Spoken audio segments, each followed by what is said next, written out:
anybody on? Is Shannon on the phone? I'm here. Hi, Shannon. Hi, Dominique. So listen, guys, the best way to get this going is that we should, try to keep it down to about 5 questions per person. Okay. And then if we see what our time is like, and if anybody has any additional questions that haven't been asked, we could shoot them in. Because Shannon's going to be going on stage in a little less than an hour. Okay. So we're going to need to get through this. So I don't know the best way to start this, so why don't I just call out a name, that person can start. And then, so I don't ruin a flow of maybe somebody having a question off another question, I'll let you guys go next, but you should identify yourself before you ask your questions. Okay? Great. All right, cool. So why don't we start with Russell Lasso? All right, I'm here. How you doing, Shannon? Hi, I'm fine. How are you doing? Terrific. Glad to be talking to you. Great. I wish I was talking to you at an earlier hour. Where are you now? San Antonio, Texas. We're in the Alamo. Oh, terrific. First question. I saw you at the A&O Ball when you played up here at Northwestern. Oh, yeah. And the Aragon Ballroom. yeah, That's the at first Aragon. That was the place where my mother first saw her first concert. She saw Elvis Presley there. Really? Yeah. How long ago was that? A pretty long time ago, I think. Oh, wow. The band has been getting a lot of heavy pushing from Capitol, and since the ball up here, there's been a lot of word of mouth on campus about the band. Now that the album is out, what kind of reactions are you expecting from people? Whatever. I'm not really expecting anything. I mean, whatever happens is good. I mean, you have to be realistic about everything. You know, you have to think of. You know, I'm not the kind of person who's going to sit and think about being, you know, overdosed with fame and fortune. You know, without thinking realistically of, you know, being involved in a traveling flea market sometime in later life to make money. You know, I mean, you have to just, you know, there's two sides to every coin. So as far as what I'm expecting, I'm just kind of whatever. I'm just the kind of person that sits back and watches the world go by. Okay. You know, I don't really put much thought into anything that isn't realistic. Mm-hmm. Okay. But we're getting a good response. I mean, yeah. People seem to be, you know, buying the record, and I like playing to people, you know, now especially and before the album was out, because those are the fans who you know are very that I appreciate more because of the fact that they had faith in the music rather than before it was shoved down their throat by, you know, media or video or whatever. Right. Now that the album is out, and previously, aside from the Soundgarden tour and the MTV tour, most people had heard about you and heard about Blind Melon because of the GNR video. I'm sure there are going to be a lot of GNR fans that are going to go out and buy this album, and I'm sure it's not going to be what they expect. Well, I mean, if there's a lot more to grasp than just that. I mean, right. I'm not the kind of person who lives in the past, and that was a long, long time ago. Yeah. You know, I think that there's a lot more reasons to buy the album than just that. Like what? And, I think that there's the quality of the songs on the album, and as far as being able to relate for someone who's from, you know, a typical repressed environment that the majority of the United States, you know, I mean, there's small town kids, there's, you know, a lot of small town people that we're trying to reach, you know. If it's doing well in the big city, that's great. Right. And you know, I'm happy for that, but I mean, from where I'm from and what I'm about, pertains more to, you know, just, you know, being, you know, a kid who's overwhelmed by a building that's taller than 14 stories. Yeah. Right. I mean, whatever the reason, I mean, I think that I'm not the kind of person who goes and buys a record because someone else likes it. Mm-hmm. You know, I kind of like to buy a record and find my own reason for liking it. You know, if people want to like it because of the GNR video, well then that's you know, that's up to them. Right. But you know, I'd hope that they're a little bit more you know, acceptable of the tunes on the album and the band Blind Melon. Right. Opposed to just, you know, because I appeared in a video. Right. Something that you just mentioned, which I also wanted to ask you about, even though you all got together in Los Angeles, Blind Melon is not an LA band. I mean, it sounds like it's a garage band out of the Midwest or from the South. You know, down where I'm from, you know, I hear a lot of bands that have that type of sound. You know, guys that got together and just started playing. Have you been trying to stay away from the whole LA? I mean, No, it wouldn't be right for me to do that because I grew up and learned a lot about what life had to offer by moving to LA. You know, I wasn't subjected to a lot of the problems that the world has until I was thrown into this chaotic environment of Los Angeles. You know, I was subjected to things, problems with homelessness, for instance, and just realistic violence. You know, there's not a lot of those things that I see when I'm in Indiana. You know, I mean, it helped me grow as a person, and that's something that I'm thankful for. You know, I mean, I crammed about 10 years of living into 3 years. You know, and it was definitely a growing experience. I mean, we all knew what kind of environment we were conditioned in. So, I mean, it was kind of like a vacation that lasted a little bit longer where where I met up with the guys and after everything, once I stopped growing from something, I tend to leave it. And I learned enough about LA and about what it had to offer, enough that I really kind of was ready to leave and kind of get to some place where I could focus, 100% on the music. I mean, for what's good for some person might not necessarily be good for another. And, LA is a good place for someone who enjoys that kind of environment. But for me and for, I think, the rest of the guys and what we believe in, it didn't hold that much more except, just distraction. Now that the album is out, about a year ago, everybody was getting ready for the Sipping Time sessions. Is that ever gonna see its way, or is that totally incorporated? I can't answer that. That was really okay. Thanks, man. That was really something that make sure it's hidden, Wookie. Make sure it's hidden well, because I want no one to rip it off.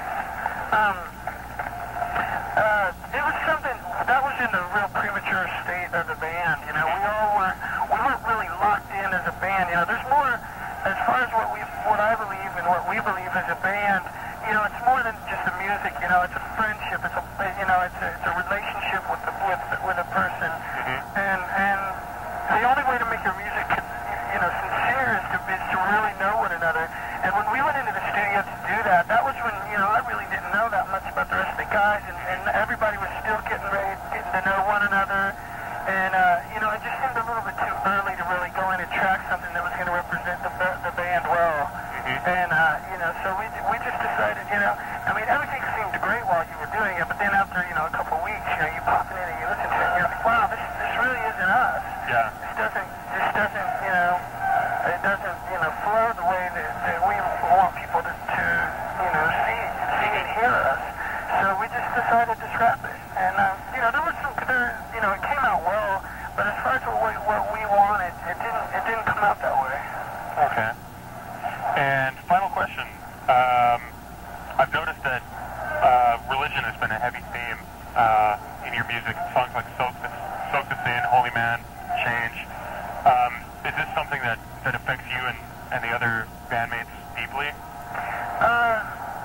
Well, I mean, everybody finds themselves sitting around talking to someone at some point in time, and I believe that there is a higher power of hearing. I believe in God. I don't believe in religion. I think that that man has really changed what they feel is what religion is all about. I think that's been juggled too much for anybody to really grasp onto something that seems really real as far as religion goes. But I do believe in God, and I do believe that everybody finds themselves talking to Him at one time or another, whether they want to admit it or not. And sometimes I find myself in that position. So it's nothing that I'm trying to promote or try to shove down someone's throat, but You're expressing how you felt it. Yeah. I mean, it's just I get tired of talking to the mirror every now and then. Yeah. Well, that's great. I guess it's time for someone else. Yeah. Is someone else there? Yeah. Okay, how about Chip Midnight? Yeah, Shannon. Chip? Yeah, how's it going? What's going on, man? Not much. Haven't seen you in a while. Yeah, you guys gonna be coming back to Ohio soon, or? I don't have the faintest idea, man. I don't have the faintest idea. They got us running around like chickens with our heads cut off. Right now you're out with Ozzy and Alice.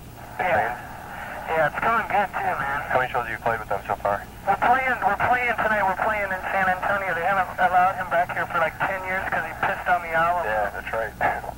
And you know what, Chip? I cannot hardly hear you at all. Oh yeah? You sound like you're on Valium or something. I'm on the cordless phone, that might be it. But, yeah, things are going well, man. Did you get a copy of the record? Yeah, I did. I've had it for a while, actually. I got it through someone. Damn, I cannot hardly hear you at all. I'll try to talk louder, if that'll help. So why did you guys leave Soul One and Mother off?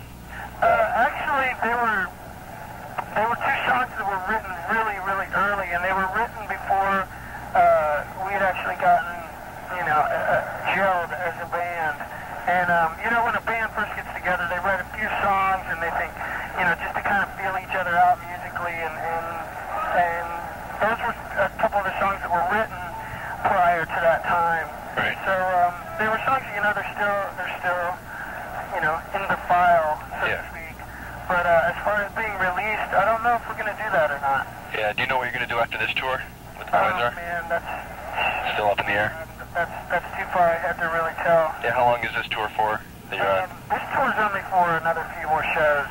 And then we're hoping to get a club tour or possibly a theater tour going. Yeah. Basically, they're going to be working their way probably from the west back to the east, playing clubs and ending up here in New York for CMJ. Okay. Sounds cool. You guys, the video just came out for Tones of Home? Yeah, I believe so. I don't know if they're playing it or not. I haven't seen it. I don't really pay attention to a lot of that crap. Yeah.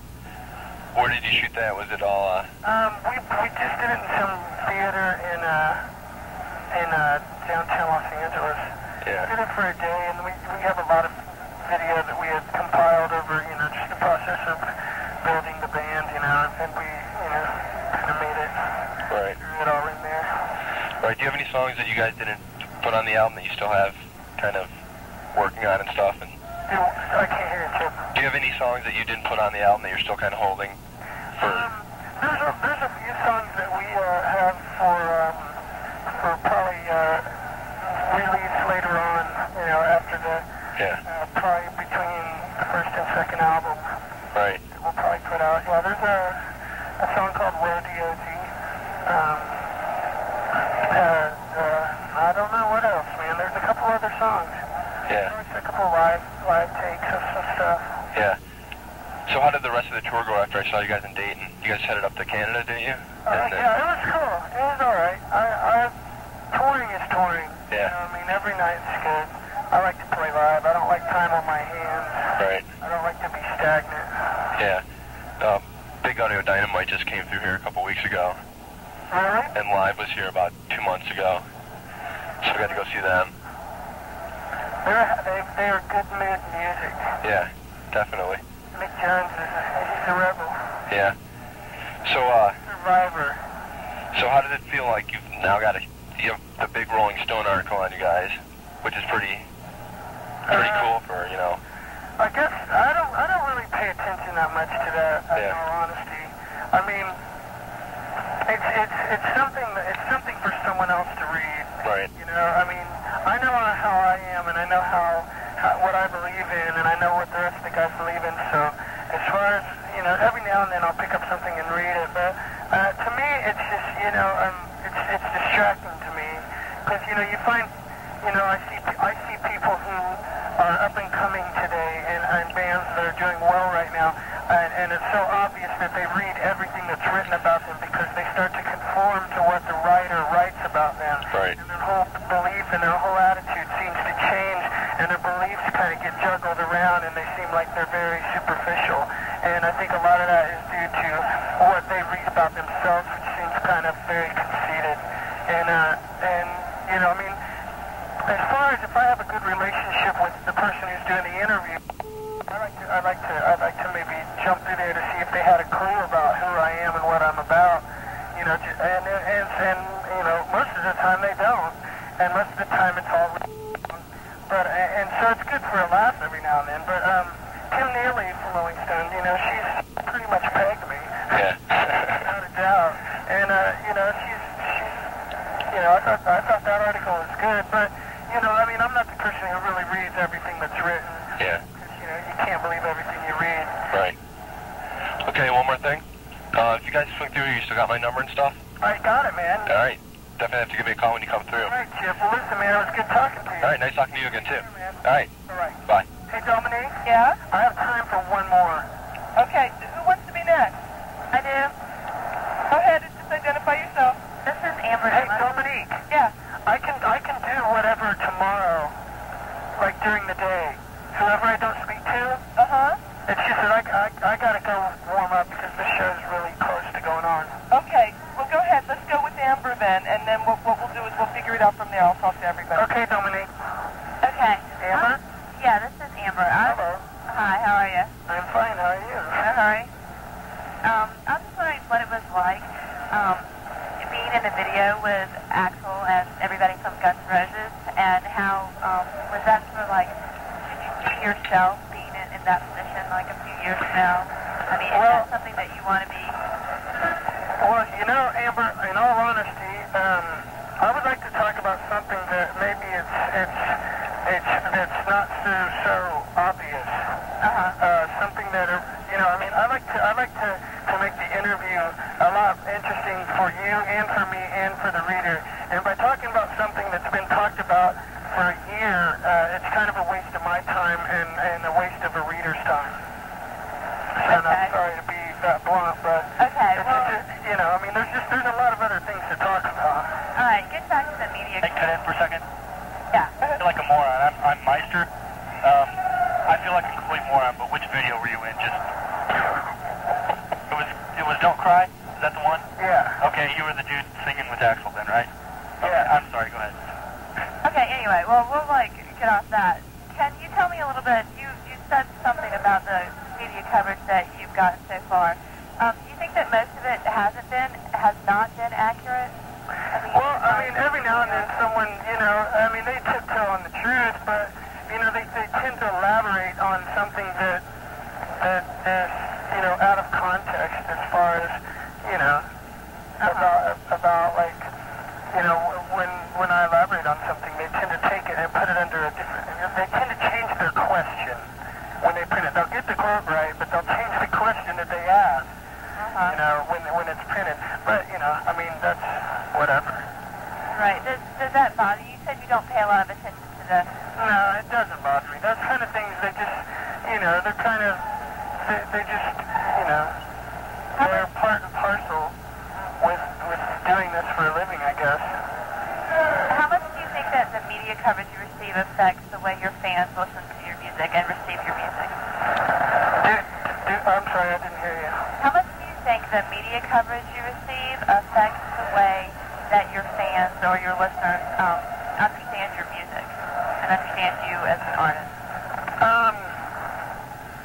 I don't know. It's two different things, actually. What the eye sees and what the mind thinks is definitely two different things, you know. I mean, if they read an article and then looked up and saw us playing, I mean, maybe they'd find some link, I guess. I don't know.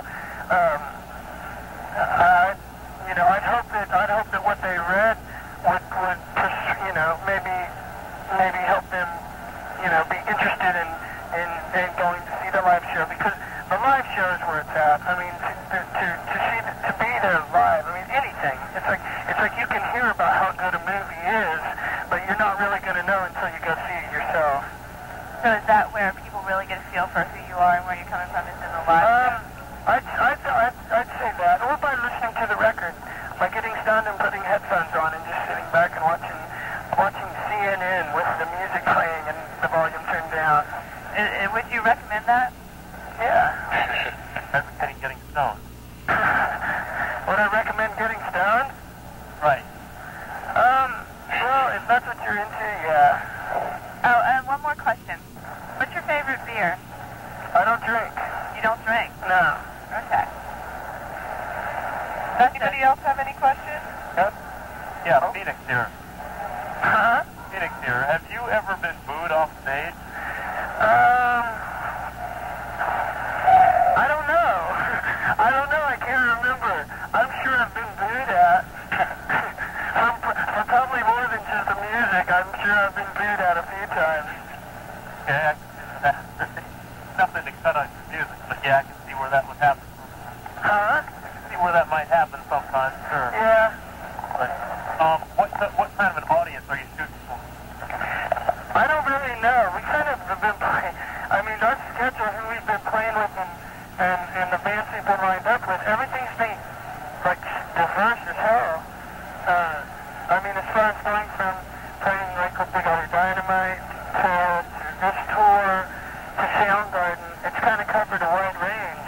So I mean, that's why being booed has definitely been. It's been on the. I mean, we've definitely subjected ourselves to that possibility because of the crowds that we've played to. You know, like on a Soundgarden tour, man, a lot of those people didn't want to hear anything but fucking Soundgarden. Sure. And does that influence what you do? Huh? Do you let that influence what you do afterwards? It's a challenge. It's good. I mean, it just shows. I mean, I think that a lot of the kids and a lot of the people that are listening to music these days are a little more open-minded to just diverse styles of music. You know, no one wants to go to a show and hear 4 bands that are exactly the same. You know, at least, you know, that's what I seem to come to find out. I'm sure that's going to get stale. But what prompted you to tour with Soundgarden? Actually, they're a great band. And are they one of your personal influences, or are they just somebody you guys admire, or what? They're...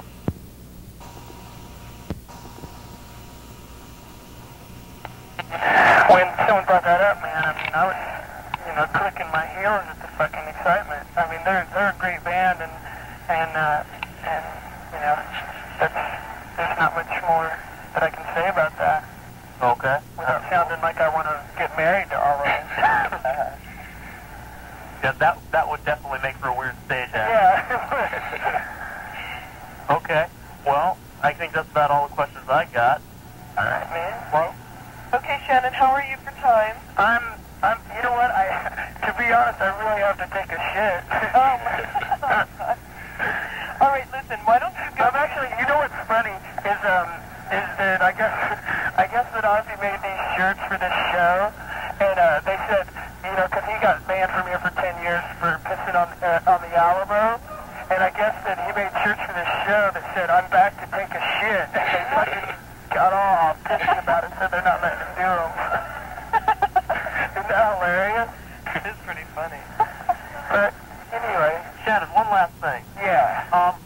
Everybody's been talking about how the media's been pressing you. Do you feel you've been hyped too much? You know what, man? That's a great question because hype is something that hype has made me dislike bands. You know, because nobody wants to find out about a band through hype. I mean, for me, I'm not speaking on behalf of everybody, but for me, hype is something I like to find a band on my own.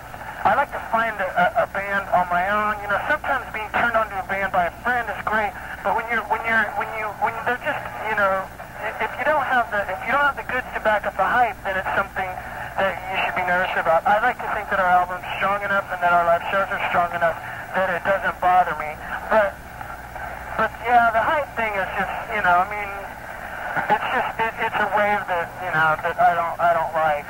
So but you think That's why I ignore a lot of reading a lot of the articles and I mean, not that I don't want to, I would love to, but right now, you know, we haven't been around enough for anybody to really be accurate about what they're, you know? Yeah. You know what I'm saying, right? Yeah, exactly. And it's like, I mean, if we had a couple albums out and had done a few national tours, you know, I could understand that, but there was a lot of hype before we even toured. Sure, I mean, and that was kind of disappointing to me because I wanted to go out and play and just fucking have people be hyped about like the live show, not because of something else, you know. And now we're finally getting to do that chance. That's what's making just this tour and having the album out so much more, you know, real to me. Right. Because hype is a very unreal thing. Okay, well, thanks a lot, Shannon. All right, man. Well, thank you. Okay, Shannon, so then why don't you go and everybody else stay on on the phone for a minute if you'll be so kind as. Okay, everybody, thank you. Shannon, thank you. No problem, man. You guys have a good one, and I'll talk to you later, Dominique. Okay. Bye-bye. Bye-bye. Are you guys... 7 where Rock